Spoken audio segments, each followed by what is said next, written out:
why do you only work with a maximum of 4 property buyers at any given time? I think having 4 clients at any one time enables us to just deliver that high quality and build that rapport, build that relationship with the client. We don't want to be the next Ray White of buyers agents.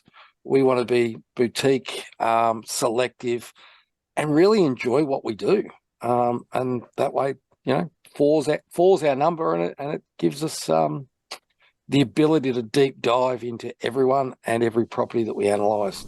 Welcome to Get Invested on the Property Hub podcast channel, the leading weekly show to help you unlock your full self-health and wealth potential.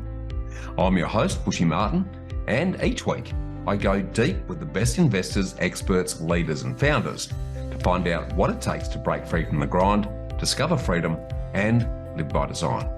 Subscribe now and join me and get invested in the life you really want. Let's get started. Hi, freedom fighters. Do you prefer to DIY your property purchases yourself or outsource it and get a buyer's agent to help you? And while we're talking about it, what are your thoughts on buyer's agents? Because there's no doubt they've certainly copped a fair bit of flack in property circles in recent times.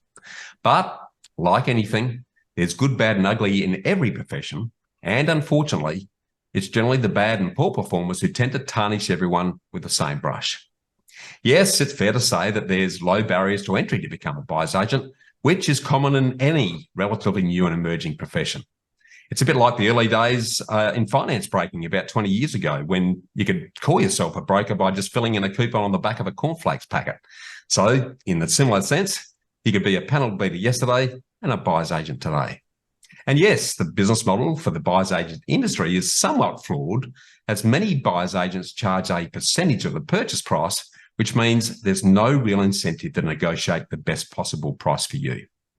And because buyer's agents generally don't get paid the majority of their fees until you settle on a property, there's underlying subtle pressure to purchase a property sooner rather than waiting for the best possible property to suit your particular needs to come along. There's also a lot of untested smoke and mirrors around buyer's agents being able to offer exclusive, or what they call exclusive, off-market or silently listed properties. But in my experience, there's a number of high-profile and high-volume buyer's agencies who approach lazy selling agents to offload properties quickly in order for them to avoid the costs and delays of advertising, which means that many unsuspecting buyers are pressured to quickly buy properties that are not price-tested or benchmarked. I've seen a lot of buyer's agents that talk a great compelling story, but the properties they pressure buyers to purchase simply don't walk the talk. But I also caution you not to make the mistake of tarring all buyer's agents with the same brush, because there are also some very good buyer's agents who can seriously turbocharge both the process and the performance of securing and growing your property portfolio. It's about choosing the right horse for the right course based on your specific situation and circumstance. Because the decision to DIY your property investment purchases versus engaging a buyer's agent to assist you should be driven by consideration of your personal property knowledge and expertise, the time that you've got available, and what you're trying to achieve. And this needs to align with the proven performance and expertise of the buyer's agents in the type of properties and locations that you're looking to secure your properties. So don't make the mistake, like I did when I started out, of going it alone and trying to reinvent the wheel and do it all yourself just because you don't trust anyone, because you simply don't know what you don't know, and you can be making very costly mistakes that you don't even know that you're making until it's way too late. Combine this with the considerable time it takes to research, find, negotiate and secure the best possible performing property across the country when you're trying to do it on a part-time after-hours basis on top of your busy and job and your family commitments, and you're setting yourself up to fail at worst or seriously underperform at best. So don't throw the buyer's agent baby out with the bathwater, particularly in the early stages of your property journey. A great buyer's agent can be worth their absolute weight in gold if you know how to select the right one. So if you want some assistance in knowing what to ask a buyer's agent in order to help you to decide whether they're in the right fit for you, feel free to email us at hello, that's HELLO, at knowhowproperty.com.au, and our Know-How team will email you the detailed list of 37 in-depth questions that we grill prospective buyer's agents on in order to separate the sheep from the goats and to help you decide whether they're the best possible fit.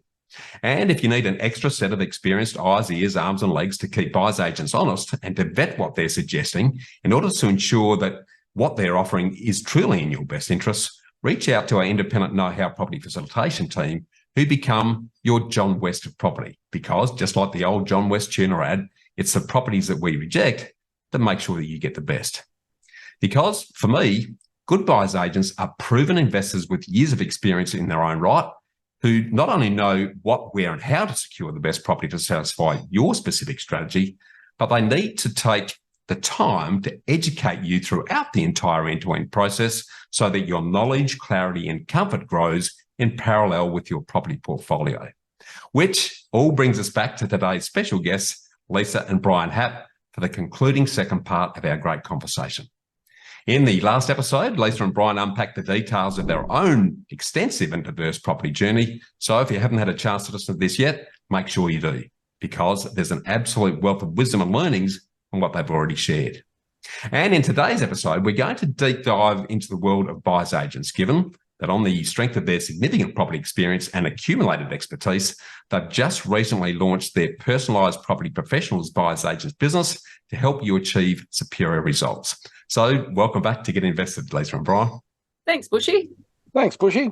I'm really looking forward to part two. I really enjoyed the deep dive on your own portfolio, but to sort of set the scene on all of this, particularly around the buyers agents piece, guys, what are your thoughts on the biggest mistakes that property investors make?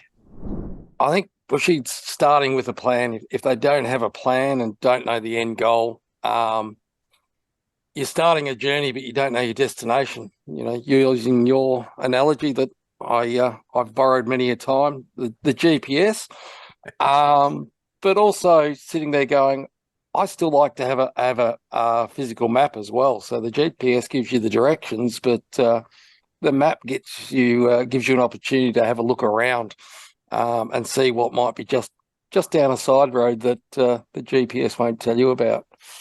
So in terms of mistakes, there are many of the ones that we made.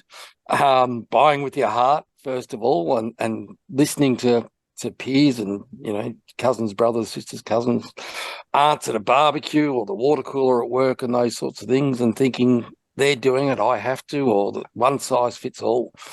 Too many people buy one property and get stuck because they've bought the wrong property. They don't know how to move forward. It's not all beer and Skittles in the end. Yeah, I think it's a trap. It's a well worn path for those that are successful, but it's also it's sort of full of people that have made one move and the wrong move, and they're sold in 5 years' time and going, no, never again. Yeah, spot on. Any extra thoughts around mistakes that you see property investors making, Lisa? No, I think that kind of covers the most of it. I think the one thing is that someone tells them that they have to buy quickly because the market's going to be like go up no matter what. So they jump in with 2 feet without actually having that knowledge, education or know-how on where to do that. It's like, I've just got to buy something. And they buy the wrong property, which then sticks them. In other words, they get stuck and they can't move on or can't do anything. And it wasn't the right property for their strategy or for where they're needing to go. Yeah, well said. So in the context of your own experience and what you're now doing, what are your thoughts on whether investors should DIY their property selection and purchase process or engage a buyer's agent? Yeah, look, I think there's different options out there that are all valid. If you have the education, if you have the time, if you have the willingness, and you know what you're doing, then doing it yourself, definitely. I think it's the right thing for you to do, etc. like that. If you are time poor, if you aren't sure what you're doing, then this is one of the biggest investments that you're going to be making in your life. And if it's the wrong one, you could be really upside down with your whole investment portfolio. So, you know, that's when you need to find someone or get educated, etc. like that. I'm not saying you have to go and get a buyer's agent, maybe go and get education if you've got that time and you've got 2 or 3 years to pay for that education and to get that as well. So it's really important to have a look at what your backgrounds and skills are, where you're trying to go as well, and finding either the knowledge or education or the willingness to do it yourself. So, if you have the time and confidence, that's great. We've bought quite a few without a buyer's agent ourselves, but when we were in our early stage, we did use a buyer's agent, and we learnt from that experience on what not to do and what should be done as well. So, we've been there, done that in both ways. And that's one of the things that we want to do is try and bring in that knowledge to people on how we would have preferred to have been educated or treated along the way, which is what we're trying to do with our own business. But yeah, so there's no wrong or right, yes or no, on whether to do it yourself or not. It depends totally on your background and your experience and what you've done previously and who you have helping around you as well. Yeah, very good thoughts. There's an increasing number of these one-stop shop type groups starting to emerge in the property industry. What are your collective thoughts about those? I see red flags with a one-stop shop, Bushy. It's in our opinion, these are something that everyone should avoid. Whilst it might be convenient and they promise you the world served on a platter, there is a conflict of interest. Whose interests are they looking after? It's possibly not yours. Probably not yours. They're working for a single company, and you get moved from, the buyer's agent to the solicitor to the accountant to the conveyancer and back to the financial advisor. They're all on the same payroll. And the ability to be independent, if we've got a team that's working with one of our clients, I don't want the whole team agreeing with everything. It's absolutely against the customer's interest. If we're working with a customer and the financial advisor or their accountant challenges something, we need to either be able to justify what we're doing, putting that perspective through. The accountant, the advisor, who is more than welcome to put their challenge on there and challenge us. And it ultimately comes down to the client's decision. With what we're presenting, and their accountant or one of their other people in the team don't think it's a good deal, that's okay. It is a team around people, and if they're all independent, they're not on the same payroll, they're going to be giving you the advice that you want. That challenging is an integral part of the acid test and the risk management of a purchasing process. Yeah, beautifully said. I 100% agree, Brian. I think robust discussions on subjects around property are very healthy, because it enables the ultimate investor who's paying the bill to look at the pros and cons of various arguments and then decide on what's right for them, versus, as you say, everyone feathering each other's nest. There are no checks and balances in that exercise. And therefore there's the risk that you're not going to be following a road that's ultimately going to get you where you need to get. Beautifully said. Let's turn specifically to buyer's agents now. I'd love your thoughts, given both your personal experiences with and without them, on whether your thoughts on the good, bad, and ugly of buyer's agents. What are your thoughts? Yeah, look, I think there's some absolutely brilliant buyer's agents out there, and they're doing such a good job for the clients, and that is their focus, is making sure that they get a client and then find the property for them. But then again, you've got the total opposite, who aren't wanting to understand the full situation of person, the strategy, the goal, etc., that all they're trying to do is get the money. In other words, all they're wanting to do is get people off their books as quickly as possible. They do a slick marketing campaign to bring a lot of clients in, but they don't have the knowledge and skill on how to find the property for the clients. So they're basically just going, whatever matches, that's all it is, and off you go, which isn't the right thing for the client, and the same thing with if they've got to make targets or meet deadlines, etc., and that kind of thing. It's just like, how can we do this as quickly as we can? Like making that to agents, just throw whatever property at me and we'll get it done. I was just travelling in the North Queensland, this week, and I was speaking to a agent in Townsville, and apparently there's a buyer's agent up there who they won't work with anymore because they're basically putting properties under contract. And what's happening then is they're going searching for a client to meet that contract instead of the other way around, with having an actual person and then finding the right property for that person. So they're mucking up the real estate agents, they're mucking up the process, they're putting buyer's agents under bad names as well, and they're not doing the right thing by any client at all. So, that's some of the goods and the bad of that kind of thing. The sales techniques of what people use, where it's just like, okay, well, we'll do a gimmick, we'll do this to get you in. We've got under market value deals, come to us because we'll find all off markets, etc., like that.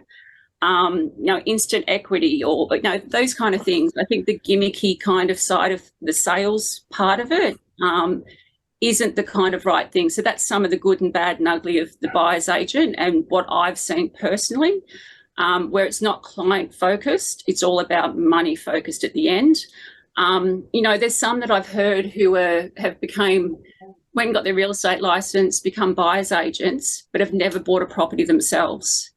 So it's also like, how is that possible for our industry moving forward to have somebody who's then buying this high-end property or for somebody who's their life investment? It's just not the done thing or what should happen, I suppose, moving forward. And it does put, the buyer's agents who are doing the right thing, who have gone and, got educated, done the buyer's agent, course, etc., like that, and are doing education constantly, and who are networking also with the real estate agents to make sure that we come out with a win-win situation. They're the people that you want as a buyer's agent who work both sides and just make sure that everyone is honest, but you're working for your client 100%. Yeah, beautifully said. You've touched on some of this already then, but collectively between the pair of you, what do you believe differentiates a great buyer's agent from the rest? I think it's sitting there going, it's about care. It's about investment. It's about getting to know your client, getting to understand them, building that relationship, not a quick sale, in all honesty. Sitting there really understanding and knowing that we're buying for Jim and Betty, and, hey, look at this one. No, it's not going to meet their criteria for this, because you know them well enough. A great buyer's agent is consistently there on beck and call almost each step of the way, communicating with the client, getting the best results, presenting a property to them and going, okay, we're not recommending you buying this one, but what is it that you do like about it? What is it that you don't like about it, so that we can better build the brief, really understand what it is that they're liking, and understanding, particularly when you're dealing with a couple, that you're going to have different needs. So it's not that easy to meet both parties' needs all the way through. Not every property, not every client's going to get a 10 out of 10 match.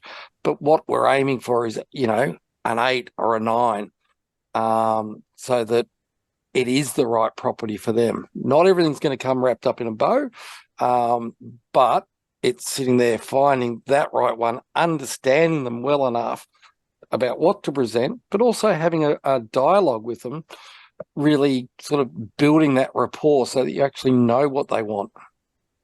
Brilliantly said, mate. It's the listening part that is often missing from that exercise. Sort of transforming then, if someone is listening to this and going, well, yeah, I'm not sure whether I'm going to do it myself or I'm going to engage a buyer's agent, what do you think are the keys to selecting a great buyer's agent? I think you have to be comfortable that they can deliver what is right for you. You need to also see, have they done or are doing what you want to achieve? So, and can they prove it? So if your end goal is X, Y, Z, have they actually done that before to be able to have been through those steps so that they can make sure that, they don't make the mistakes or, for you as, moving forward. So they have that extra knowledge and experience within the industry and within the property to know what is right and what is not. Also, don't just choose an agent just on cost alone. You need to make sure it's the right agent for you. Otherwise, whatever you spend it could be worth zero anyway, because you haven't achieved what you wanted to achieve out of it. So cost shouldn't be a figure. You should be putting that cost into what they are going to save you on the end to make sure they buy the right property for you at the right time. Otherwise, if you have to sell it and buy another one, there goes that cost anyway. And also making sure that you learn along the way. So someone who is just going to put you on the books, move you through the system and out the other end, what have you achieved? So, looking for what you are wanting to get out of that buyer's agent along the way as well. And ensure the BA is not just, or the buyer's agent isn't just agreeing with everything that you say. So they should be able to actually challenge a few things. And so you can actually have that robust conversation to make sure you're going to get the best out of your money, so that that you can come back and ask questions and that kind of thing, and develop that rapport so that you do get the most out of the money that you're going to do. But they also explain the process along the way, so you are getting that bit of education as well. So, maybe you might only want once, but, if you're time poor, then, you might not want to go down that option, but, you have that opportunity to do that and to learn as you're going along, because it'll only help you in your next purchase or, finding where you go next, I suppose, in that sense. Love it. Extremely well said, Lisa. A great segue then into why have you both decided to start Personalised Property Professionals, and what do you think sets you apart from other buyers agencies in the space? I can keep going on talking on this. So we started PPP as we finished our own property journey. So we've been on a long journey as from the last podcast that we've had, and we're wanting to give that education back to people. So we're wanting to help people through their journey to meeting their goals through property as well. So that's where it all started off. And I absolutely love buying property and researching and finding those hidden gems, as we would have heard. So, I was a bit like, oh, what am I going to do now? So it was a bit like an opportunity, I suppose, to bring a passion into my own work or into the business as well. So Brian loves the numbers game. He's, and we work great as a team with those two differences. We challenge each other, like we mentioned, like we're competitive. We like to find the best out of anything we do. So, I think one of the things was that, we're not salespeople. We won't pitch to someone. We're not going to show gimmicky kind of aspects. We're just down to earth, mum and dad kind of investors who want to give back to the community and want people to actually help them through their journey, and be honest with people as well. One of my sayings is, would I buy this property for myself in this situation? And if the answer is no, then I won't look at it for a client either. Okay, so it has to be a property that I think or that we think is going to do better for them or good for them as they move through. So not just finding, having a whole list of properties and going, yep, this one, this is for you, this is for you. It's more going, what is your circumstances? Does this meet your circumstances and moving forward? So really being situational with what we're doing to provide that best service we possibly can for our clients. Yeah, absolutely love it. I think, given what you shared with us on the previous episode, given the portfolio that you've both very well built, and the income flows that are coming from it, I'm guessing here, but I'm assuming that as opposed to a lot of buyers agents who live and breathe on the income they get from their buyer's agency, and therefore there is that subtle pressure to do things quickly and move things through the system. You're doing it because you want to, not because you have to, and there's a massive difference in the approach that flows out of that. And I guess what that flows into for me is something that I like when I was, sort of Google stalking you in preparation for the episode, and something I wanted to ask you is why do you only work with a maximum of 4 property buyers at any given time? Yeah, I think you're right, Bushy. We could choose to not work tomorrow, and we would be, like I said before, I'm not sitting by a pool drinking pina coladas. I'd go nuts. And I think having 4 clients at any one time enables us to just deliver that high quality and build that rapport, build that relationship with the client. A little bit like you, we're both perfectionists. We both compete to a very high level with each other within everything that we do, and to be able to deliver that level of service, you can't do it to a large number of people. We've worked out that going through and in the various phases in the property buying journey, 4 is our capacity to be able to do it to the level that we expect. If that means we have a wait list, that's okay. And if people don't want to do that, that's okay as well. Not every client's going to want to work with us. We're not going to want to work with every client. We're not going to take someone on as a client because we need to, because we don't. It's really simple about focusing on the numbers that are going to work for this person. What is their goal? What is the next step? It's like playing chess. If we make this move, what's going to happen in 2 moves' time? Having what-if scenarios, giving them choice, giving them the ability to contemplate, ponder, and be along the emotional ride with them as well. We get a buzz buying property. We love the excitement. We love the opportunity to turn around and take rejection and go, great, thanks for that gift. How can we do this better? What is it that you didn't like? How do we, meet your criteria better? So we don't want to be the next Ray White of buyer's agents. We want to be boutique, selective, and really enjoy what we do. And that way, four's our number, and it gives us the ability to deep dive into everyone and every property that we analyse.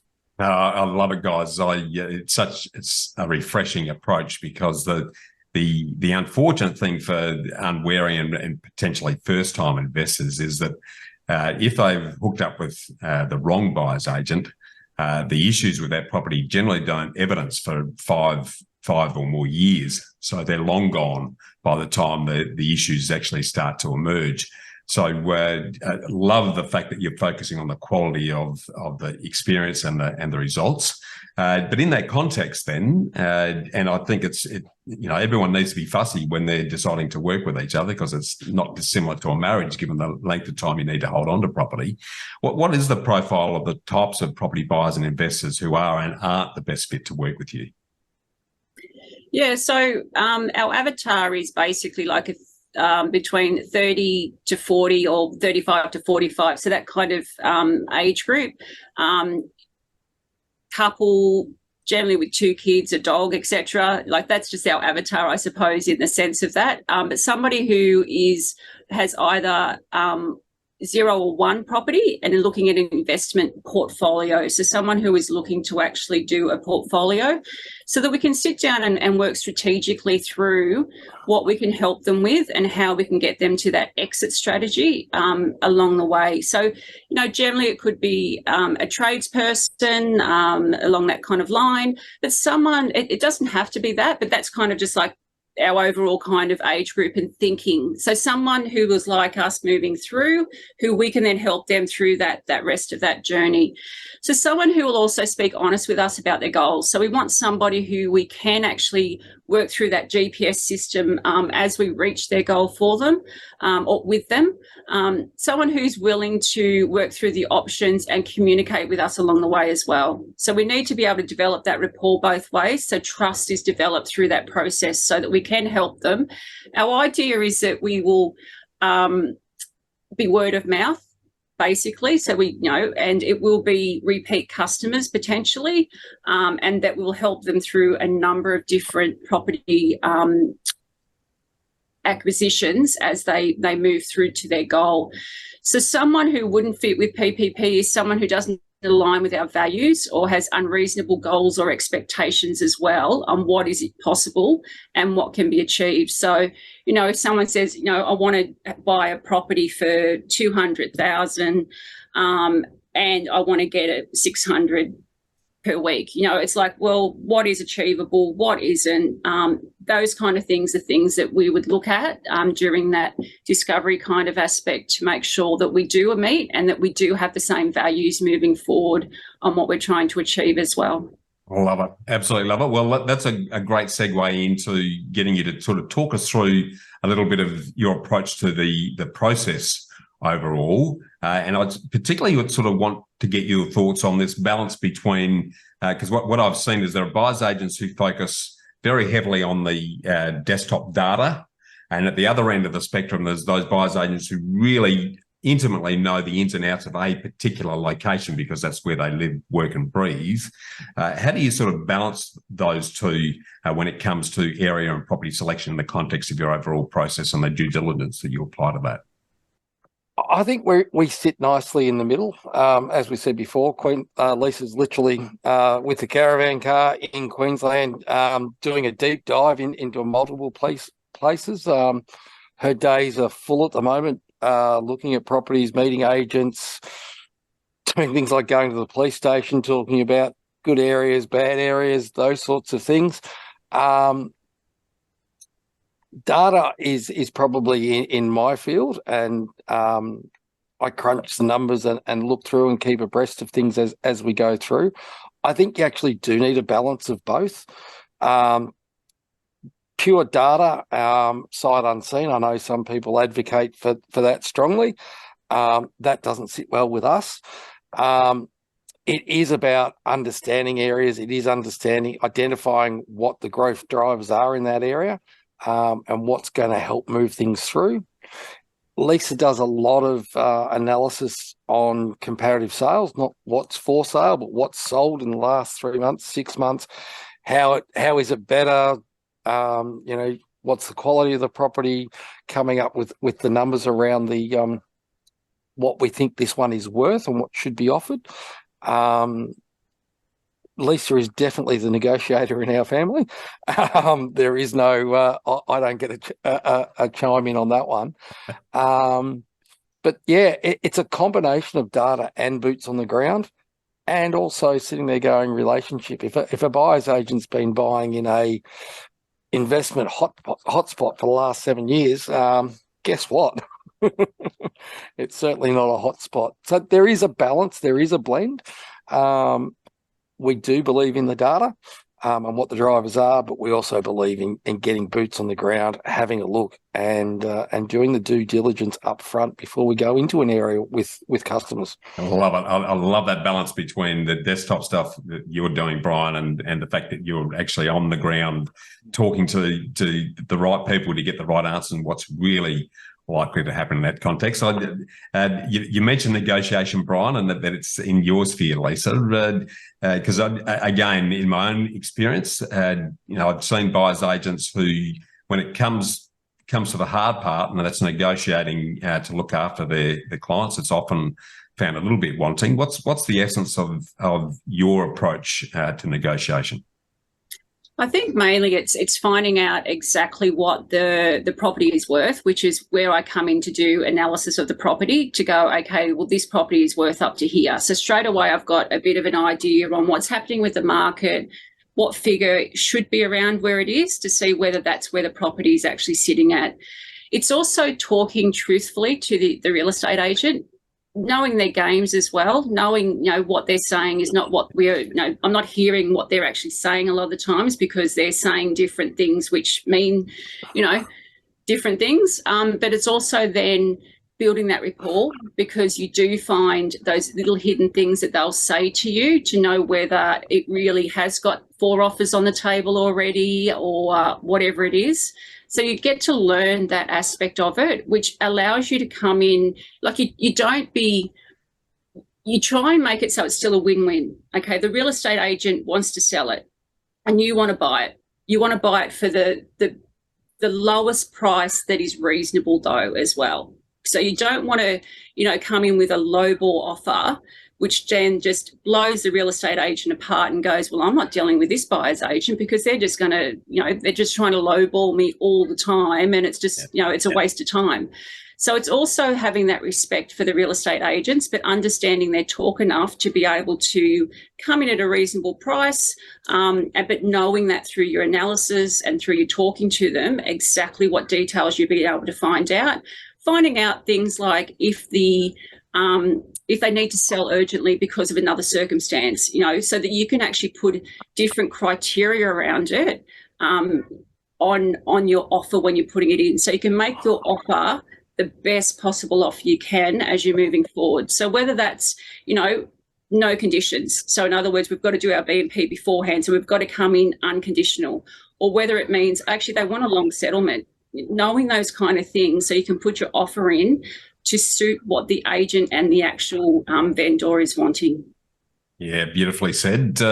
Flipping back to the client investor side then for a minute, this is probably not likely to occur much given you're sort of managing a maximum of 4 clients at the same time.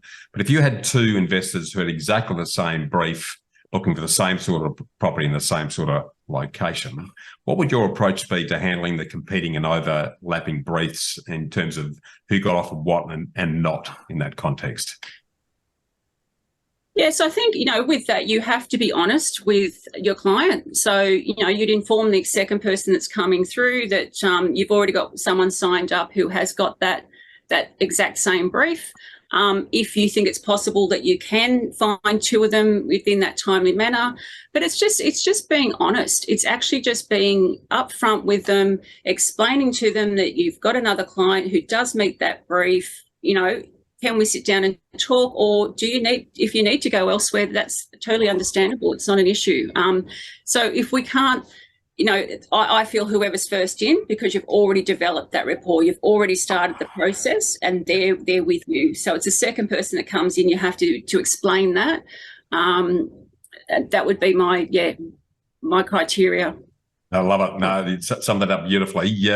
Let's take the exercise where you have been looking for a property for a client for a period. What happens if you can't source or secure a high quality property to satisfy their brief in a reasonable time frame?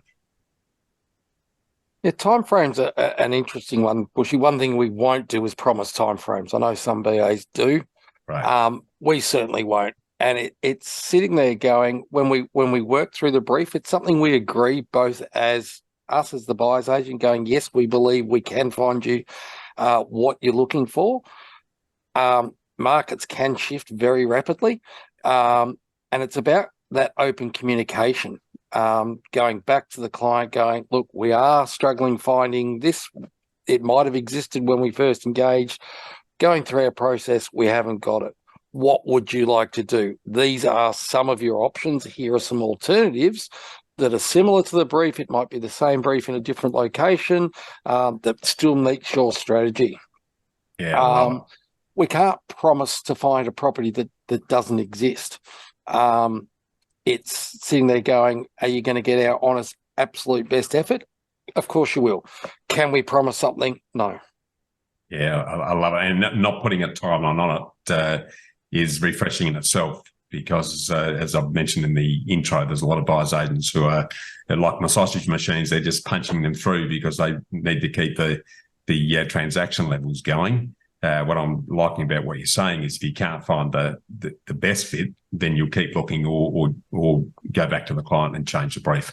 Awesome. I want to jump now into what everyone asks every buyer's agent in the exercise, and that's to get your views on where property conditions are in the medium term, and where and what do you think at the moment are the best investment opportunities for both growth investors and cash flow investors at the current time?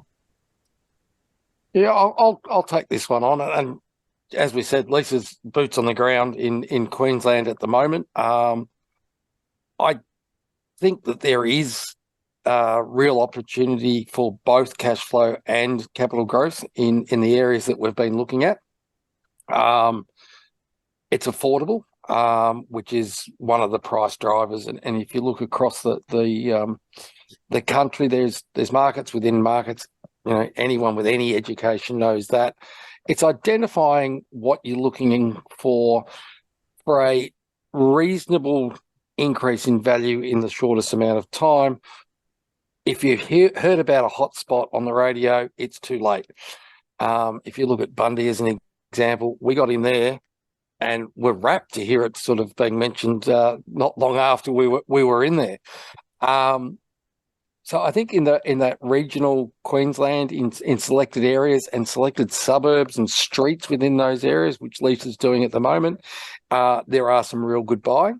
I think if we look at terms of capital growth without such a strong yield, there are pockets within Melbourne at the moment that are absolutely on sale.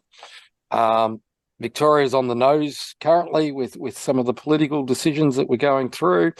During COVID, Melbourne didn't get the boom that some of the other areas did.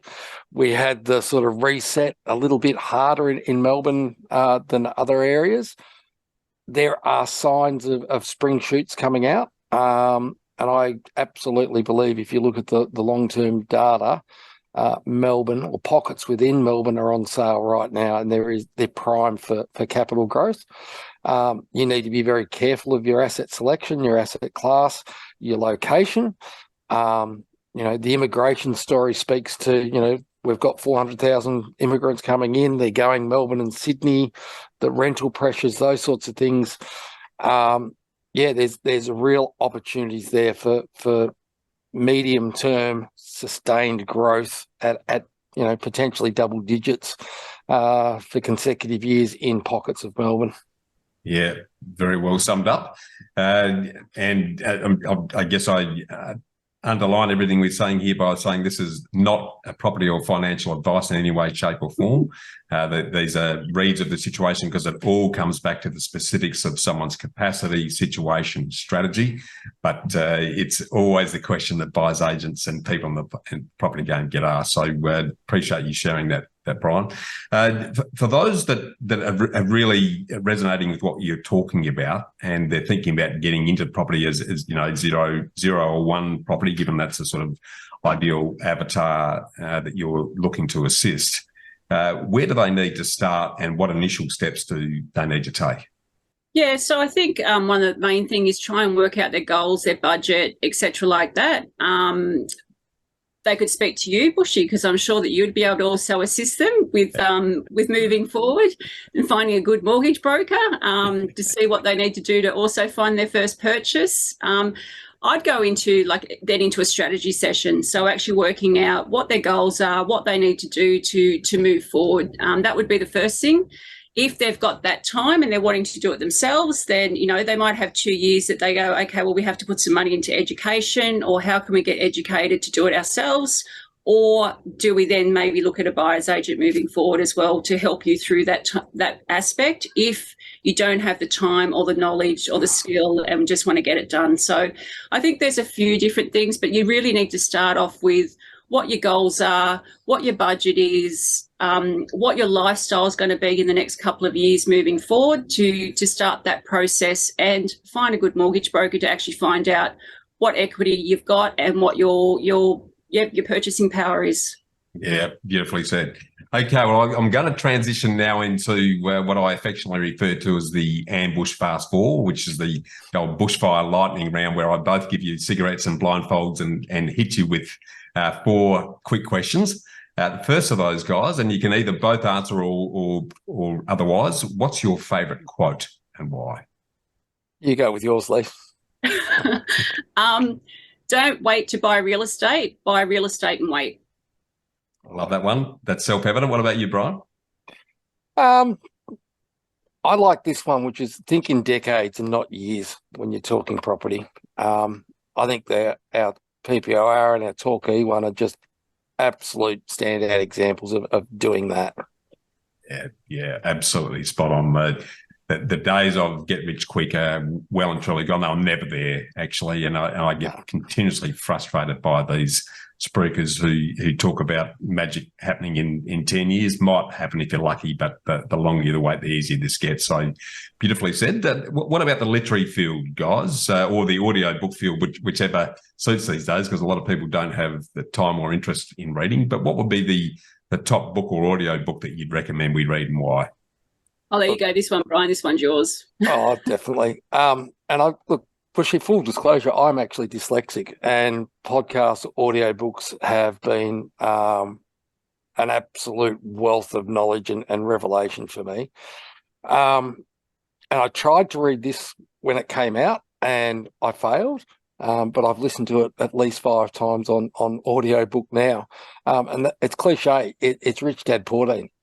It makes so much sense. Yes, it's got Americanisms and all those sorts of things, but the fundamentals behind it are just so solid in terms of investment and having your money work for you 24/7, 365.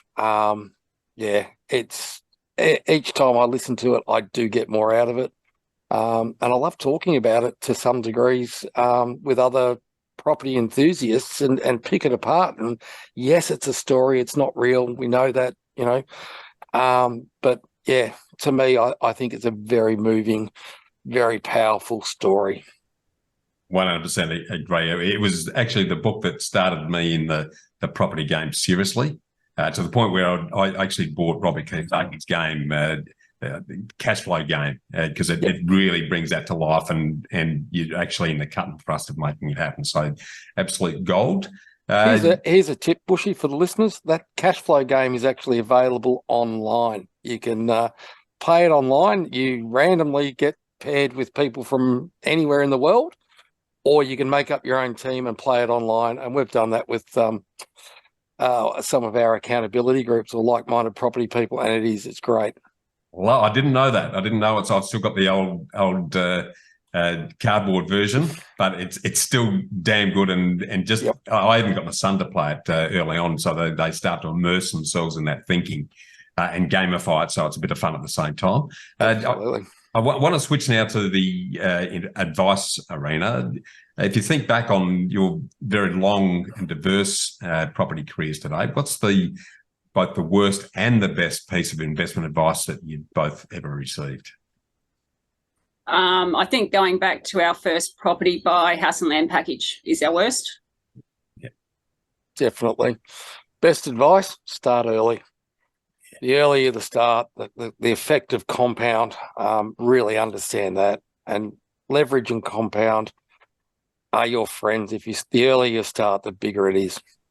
Yeah, beautifully said. Absolutely spot on. It's a cakewalk if you've got long enough. It's a cliff climb if you leave it too late. There's no doubt about that. Now, just to finalise the ambush series, what's a personal happy habit or rewarding ritual that you both employ that you think's contributed most to your investment success today?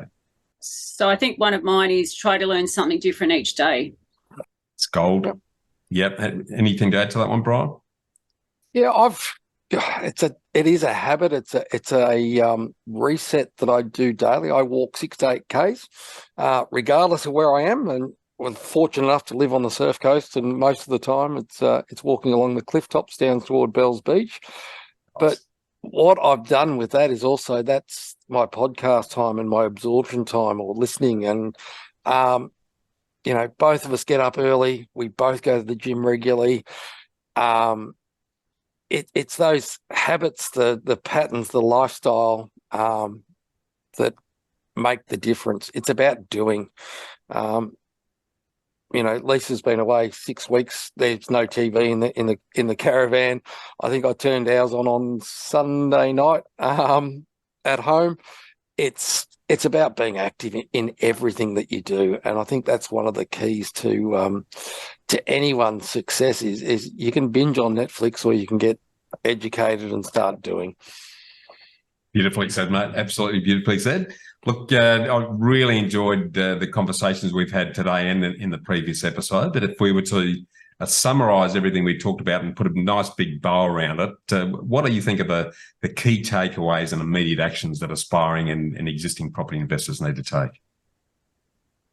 I think the main thing is start doing something, even if it's something small, but start actually taking that step forward, whether it's education or talking to somebody or finding out where your current circumstances is, whether it's even understanding your own budget, where some people probably don't even understand that. So, start the process along the way now, even if you might not be ready for, another year. I mean, this is one of the things we've started. Our 20-year-old came to us and said, how do I get into this property game? What do I need to do to purchase a property? And for us, she's never had said that before, but obviously she has heard us talking and, on podcasts or, on webinars and that kind of thing. So it has sunk into her brain a little bit, where she's now 20 going, or she's now 21, but she was like, how do I buy my first property? So to us, that was gold, because it was like, she's wanting to start that journey now, and we've gone through her a few steps to take. So, I think start now, start even thinking about it now is a good step. Beautifully said. Yeah, absolute gold. Doing something is the key, because that's the only way you're really going to learn. So love that. For those of us like myself and the audience who really resonated with what you've shared with us the last couple of episodes, how can listeners find out more and get more involved with you guys? Yep, so we've got our website, www.personalisedpropertyprofessionals.com. They can email me at alamine.au@gmail.com, or even give me a phone call, 0411 341 324.